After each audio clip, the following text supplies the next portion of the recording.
you saw it. So, you're going to have days like that. So it was not very impressive offensively. I was proud of the defense out there and the way they played and the way they performed. But offensively, we got a lot of work to do before Thursday's game. So yeah, no, it wasn't a good day. Where do you feel the unit has to take maybe the largest stride between now and Thursday? Well, actually, the guys they practiced pretty well offensively on Saturday and Sunday. It was just today was an issue, and try to explain to them that this is what it's going to be like in the league. You got to develop some kind of consistency about yourself, your practice habits, and all those things, and also you got to be able to perform in different types of weather. This is, I know, maybe rare for Vegas, but this is a normal for us in New England. And in New York and in Buffalo and places like that, you're going to have days like this. If you can't play in this kind of weather, then it's going to be tough on you. So, I mean, that's the bottom line. I think all the kids just tried hard. They've been practicing hard and trying to do the things we've been trying to teach them. And so I can't really just pull out one guy and say that he was doing great or this guy, but this guy did bad. They've all been trying to get it right in a short amount of time too. So yeah. I wanted to ask you about Jack Colletto, a guy that's versatile, Mm-hmm. like you were in the pros, playing on both sides of the ball. What have you seen from him in the last couple of days? Yeah, he's been willing to do whatever it is, it's F tight end, Y tight end, foot, whatever it is you ask him to do.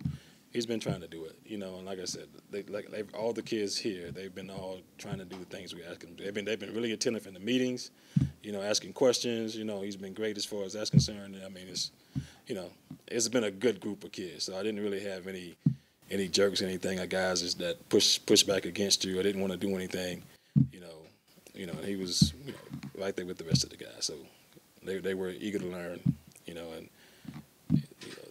and asking about techniques and all those things. How can they make their game better? So that's really you can't ask for anything less than that, because they were just great. I mean, ask good questions all the time. What do you think of any advice about playing on both sides of the ball?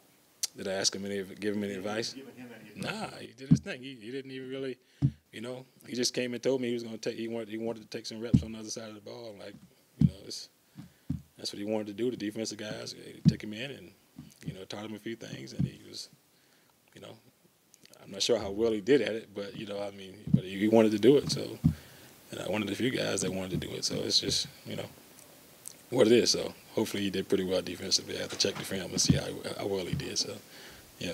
What do you think this process of the Shrine Bowl and events like this does for the draft process and NFL teams? Because it's a lot different now to get to the draft and the experience than when you were coming out. Say it again now. Just this experience of the Shrine Bowl and events like this. Uh-huh. What do you think is able to be taken away for NFL teams towards the draft process? There's a lot more of these type of events and things like this than when you were coming out.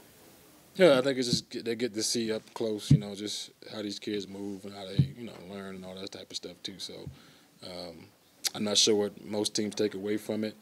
I know for myself, I get to see them and I get to watch them do things that, I didn't get to see them do in college. I'm firsthand being able to coach them and see them and listen to them and, know their strong points and know their weak points and just see if they can get better at some of those things. So, and that's kind of what I look for. I don't really judge a guy or I judge a player, off the very first time that I see him, his first practice, second practice.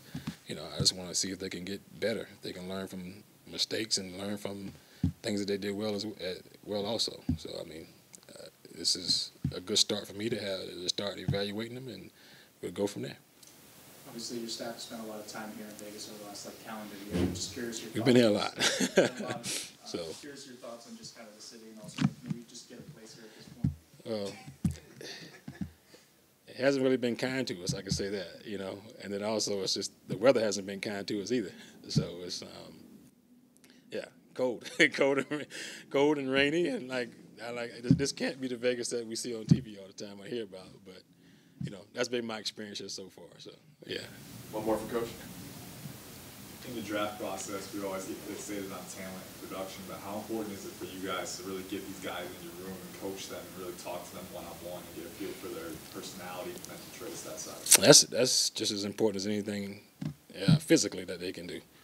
So, you get somebody that don't really want to be there, they don't want to learn, they don't want to do this, they want to do that.